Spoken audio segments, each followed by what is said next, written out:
funniest thing, the saddest part is I never know why. Kicking myself for nothing was my favorite sport. Although everyone adored Alice, tensions were seething behind the laughter that was smeared with grease. A spin-off that might have been a part of a hush-hush fix was started by Polly Holliday's Flo, which became a cultural icon. For years, the cast has been plagued by rumors of jealousy, awkward silences, and abrupt departures. What actually transpired when the focus changed? The truth behind the diner doors is going to be revealed, so pay attention. Alice was adored by the audience. On television, Mel's Diner was filled with warm chemistry, fast one-liners, and laughs. Off-screen, however, a very different situation was developing. Members of the cast discussed a rift that deepened as the show's popularity skyrocketed. The main celebrity, Linda Lavin, was at the center of it all, who had battled her way up to primetime TV from Broadway. However, the smiles faded as the attention began to move away from her. At first, the strain was not immediately apparent. The show's anchor, Linda, played a widowed single mother who pursued her dream of becoming a singer while working hard at the cafe. Although she was dependable and consistent, television has a nasty way of choosing which people to highlight the most. By the conclusion of the first season, fans were talking about Flo far more than they were about Alice. With her unreserved candor and razor-sharp delivery, Polly Holliday's fiery Southern waitress had taken center stage. Picture yourself as the star of a popular show, your face emblazoned on TV guides, the name Alice associated with you, and then noticing that viewers are paraphrasing your lines. "Kiss My Grits" was more than simply a slogan. It was a phenomena of culture, spreading more quickly than anyone anticipated across American homes. Linda Lavin saw this change as a direct challenge to her position as the show's protagonist, not merely another popular co-star. There were rumors that Linda didn't like being the center of attention. During filming, crew members alluded to apparent conflict. When Holliday's plots started to grow, Lavin reportedly resisted because he thought the program was leaning too much in the direction of Flo. Some even conjectured that succeeding seasons' modifications were done to maintain Linda's central role. Fans observed an odd change, whether it was real or not. Once natural scenes started to seem contrived, as though the actors were performing together but not truly relating. For those on set, the atmosphere had shifted, but the typical spectator tuning in each week couldn't see the turmoil. And while Polly Holliday's fame only increased, rumors of Linda's inner turmoil became more widespread. Everything accumulated to a tipping point, one that would permanently alter the course of the show. Because shortly after, the network intervened with a decision that took everyone by surprise. Flo was going to have her own series. Was this a covert tactic to quell the escalating conflict before it erupted, or was it really a commercial decision? The stunning part comes when you learn the truth about that choice. Flo wasn't meant to be the star. To counterbalance Alice's gentle, down-to-earth nature, she was portrayed as comic relief, a tough-talking Southern waitress. However, by the middle of season 1, an unexpected event occurred. The flow of Polly Holliday became well known. Like wildfire, her voice, sass, and now famous catchphrase, "Kiss My Grits," spread. It became a national preoccupation, not simply a humorous line. At work, others were repeating it. Magazines started showcasing Holliday rather than the show's purported lead, and kids were shouting it in schoolyards. That change in focus was potent, and it wasn't overlooked. After a fierce battle to secure her position, Linda Lavin's limelight abruptly faded. Polly Holliday was the breakthrough star of the play, but she was still Alice in Alice. It can feel like betrayal to a lead actor, but TV execs adore breakout talents. Rumors circulated behind the scenes that Linda was subtly upset with Flo's control. It was implied by some crew members that Linda wasn't happy with Polly's increasing fan letter stacks, or the fact that Holliday's oddball remarks were frequently the focus of newspaper interviews instead than Lavin's sincere performances. The triumph of Flo was not limited to Alice. Executives at CBS soon realized they had a recipe for success. Polly Holliday received her own spin-off series, Flo, by 1980. Although it appeared to be a financial decision to capitalize on Flo's popularity, both insiders and fans had suspicions that it was something else entirely. A method of separating two actresses whose tension was about to explode. After all, there was an uneasy vibe on set due to Flo's enormous renown, and there were growing accusations that sequences were being rearranged or edited to maintain Lavin at the center. The drama persisted even after Holiday was cast in her own series. It merely led to additional conjecture. At the height of Alice's popularity, why would CBS take the chance of removing such a cherished character? Were ratings the only factor? Or was it merely damage control to maintain Linda Lavin's satisfaction? The vibe in Mel's Diner felt different without Flo, as fans noted almost immediately. Some even said that the show's spark was never entirely restored. Regarding Flo, the spin-off, it had a successful beginning thanks to Holiday's notoriety, but it failed in less than 2 seasons. Even more doubts were raised by that failure. Did Flo's need for Alice cause it to fail? Or was there more covert sabotage than anyone acknowledged? Because what transpired next just made it more difficult to figure out what was truly going on behind those cafe doors, even if Polly's departure was meant to quiet the storm. Fans frequently praised the cast's easy chemistry while reflecting on the first few seasons of Alice. Alice's tolerance, Flo's sarcasm, Vera's tenderness, and Mel's grumpy outbursts all combined to make the diner feel alive. However, by season 3, if you pay close attention, something has changed. During season 4, the greatest clue, Linda Lavin and Polly Holiday, appear together less frequently as the charm begins to fade. It appeared to be a minor change to viewers at the time. It felt deliberate to those who watched the show intently or to insiders who whispered long after the cameras stopped running. But perhaps it was just the writing or fresh plot lines. There were rumors that Flo's domination was making Linda uneasy. Scenes that had previously allowed Flo to shine felt cut, shortened, and less powerful. Once the center of the diner's liveliness, the witty conversation between Alice and Flo started to seem contrived, like 2 actors reciting lines without really connecting. Fans noticed. Viewers expressed their misgivings in emails and, years later, on fan forums long before social media. During Lavin and Holiday's screen time together, some people said you could see the tension in their eyes.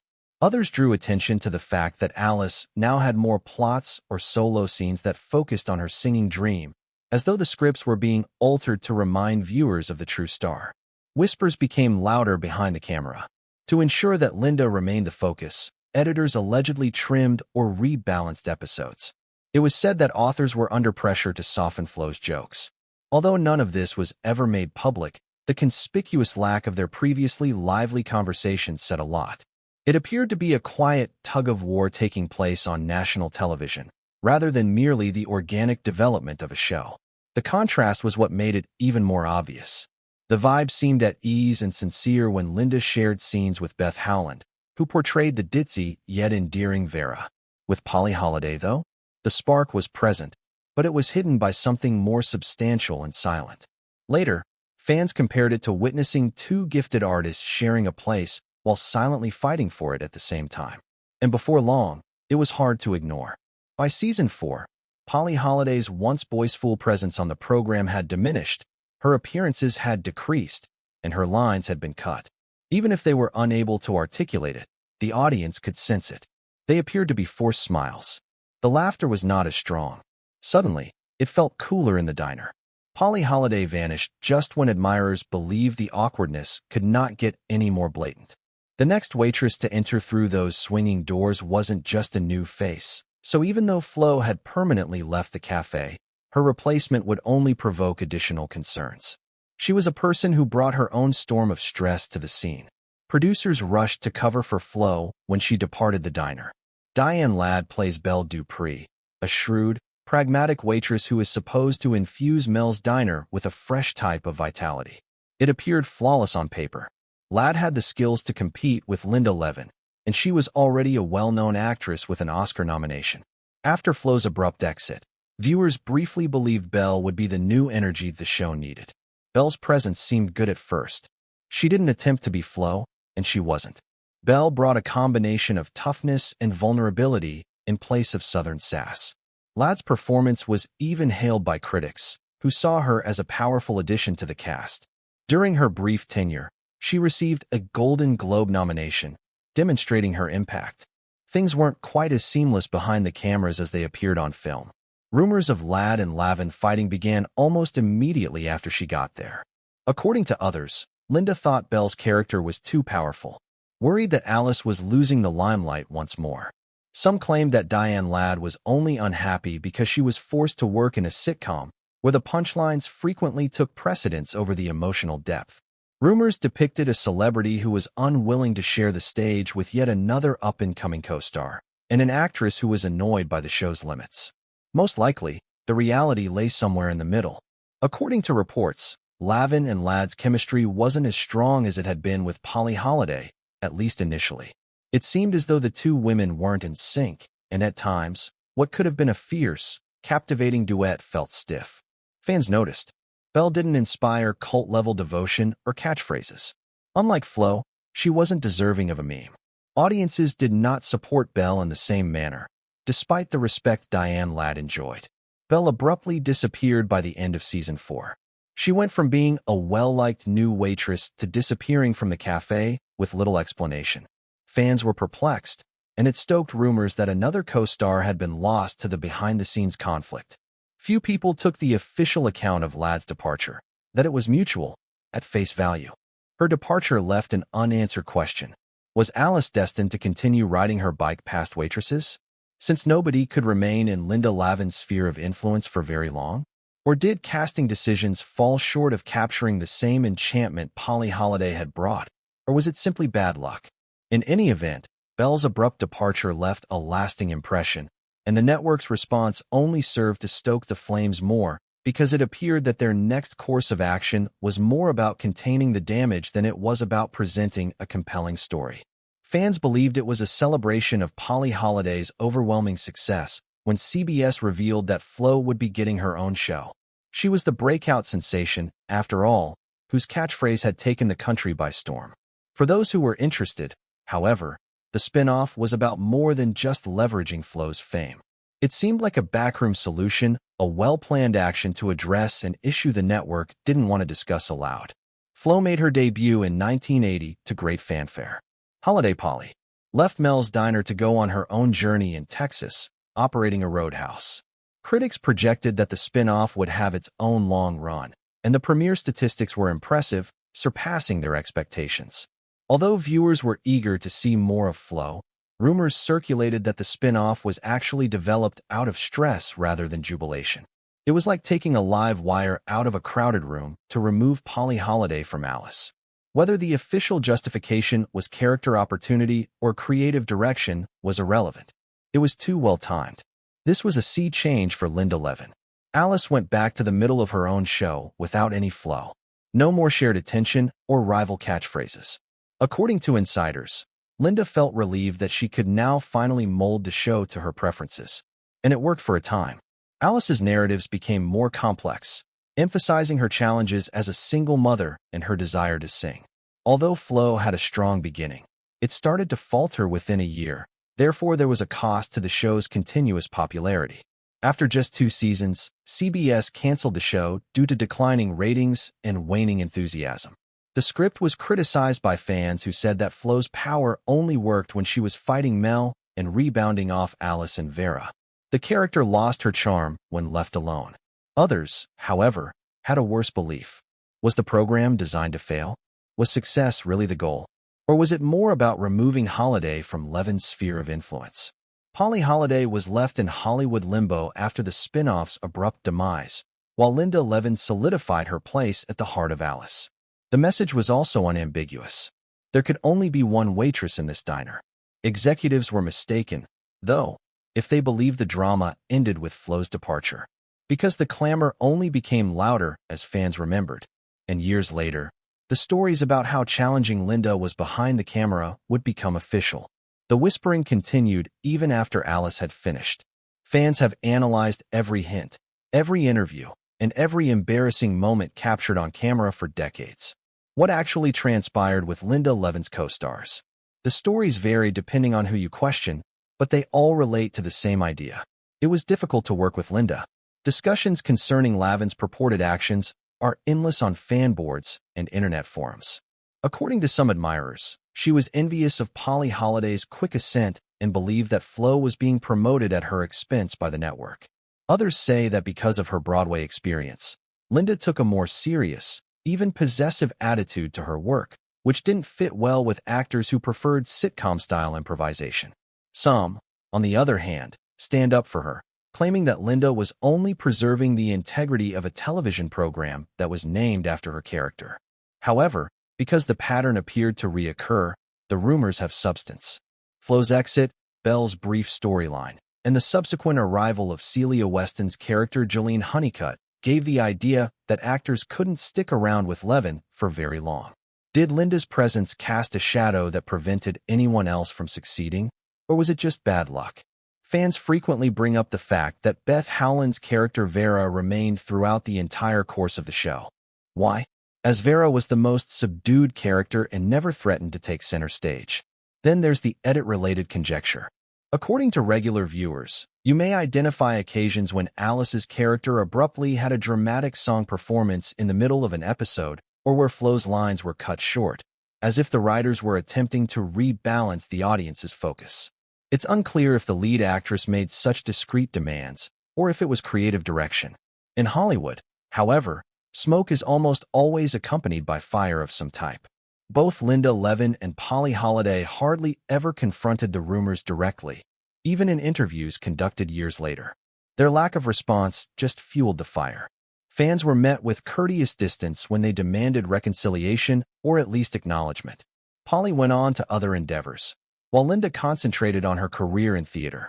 Neither seems eager to revisit old wounds. And because the truth was never revealed, that is precisely why the rumors continue to flourish. Was Linda a star defending her turf in a field that frequently pits women against one another? Or was she actually as domineering and challenging as the whispers claimed? The mystery has been maintained by fan discourse. One thing is for sure, though, Linda Lavin's tenure on Alice will always have a legacy, one that isn't related to the show's popularity, but rather by the stories of what allegedly transpired while the cameras weren't out. And that darkness became a part of her story as the years went by. A tale that poses the most important query. Will Linda Lavin's career be remembered more for the conflicts she was unable to fully shape or for her victories? The delicate balance between legend and legacy holds the key to the solution. After Alice, Linda Lavin's career has been nothing short of remarkable. She went back to Broadway, her first love, and gained renown as a theatrical powerhouse, Tony Awards, and critical accolades. She proved to the business that she was more than simply a comedy star with her roles in plays like Broadway Bound and Collected Stories.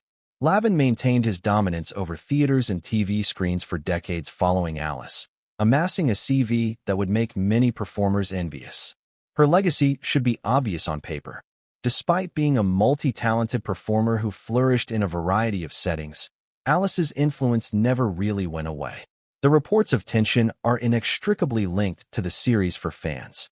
Although Linda's name is associated with innovative performances, it is also linked to the story of a celebrity who reportedly had conflicts with other actors. And the analogies never end since Polly Holliday's Flo became a pop cultural phenomenon. Kiss My Grits is still more likely to be remembered by casual TV viewers than Alice's plots. The idea that Linda waged a struggle she couldn't completely win, one against a character that outshone her in her own show, is fueled by this imbalance. The mythology was further enhanced by Diane Ladd's fleeting appearance as Belle in Celia Weston's future role as Jolene. The constant battle to keep Alice steady without allowing another star to soar too high seemed to be represented by each new waitress. This design can be interpreted in any way by fans. Some interpret it as coincidence combined with network interruption, while others see it as Linda's will to keep her fame intact. Whichever version you choose, it had an equal impact on Alice's legend as the humor did. It's actually ironic. A rare accomplishment for a sitcom, the series ran for 9 seasons. It made CBS a fortune, shattered cultural boundaries, and won honors. However, its poignant moments and laughter aren't the topics of the talks that keep coming up. They deal with the potential outcomes of the cameras shutting off. Was Polly Holliday actually pushed out by Linda? Did Diane Ladd's departure have more to do with character fit or something else? And if Flo couldn't exist without Alice, was it destined to fail? Or because success was never intended? That's the challenging aspect of legacy. To be clear, Linda Lavin is a well-known actress with a successful career. Off the record, she is at the heart of one of the most persistent rumors on television. Whispers can sometimes reverberate longer than applause in Hollywood. Alice will ultimately be regarded as a classic sitcom. However, if one looks a little closer, the story also serves as a warning about egos, ambition, and the delicate chemistry that makes or kills a program. And for that reason, the same question is still being asked decades later. What actually transpired with Linda Lavin's co-stars? Because the menu never truly reflected the truth, like the diner's daily special. Only the cast and crew were able to see what was actually being prepared because it remained behind the kitchen door. And perhaps that's precisely why the enigma remains.